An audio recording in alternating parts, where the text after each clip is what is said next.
नमस्कार मित्रांनो, मी सामाजिक कार्यकर्ता तात्याराव भुजंग. तर मित्रांनो, थंडीचा सीझन सुरू झालेला आहे आणि आज आम्ही आपल्या दुकानाचं नाव राज कलेक्शन या दुकानामध्ये आलो असता. तर या दुकानामध्ये येण्याचं कारण काय, तर सध्या इंस्टाग्रामवर एक ट्रेंडिंगला असलेलं काय म्हणतात चूचू हेडफोन. तर हे चूचू हेडफोन आमच्या मुलीने या ठिकाणी पाहिला असता की त्यांनी आग्रह केला की पप्पा मला एक चूचू हेडफोन या ठिकाणी घेऊन द्या, कारण इंस्टाग्रामवर या चूचू हेडफोनचा खूप मोठा रील व्हायरल या ठिकाणी होत आहे. तर कुठेतरी या मुलीच्या आग्रह खातीर आज आम्ही या राज कलेक्शन मध्ये आलो असता आणि हे काय म्हणतात चूचू हेडफोन.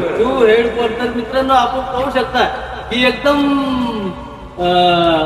काहीतरी आहे, त्याच्यात काहीतरी विशेष तर ट्रेंडिंगला आहे. तर आपण या राज कलेक्शन चिंचोली लिंबाजीला जो सिल्लोडला रोड जातो, तर या सिल्लोडच्या रोडच्या बाजूलाच हे राज कलेक्शन आहे. तर आपण या चूचू हेडफोन घेण्यासाठी अवश्य एकदम चांगल्या प्रकारचे व स्वस्त दरामध्ये या ठिकाणी मिळेल. बरोबर आहे शेठ? हो. ओके. धन्यवाद.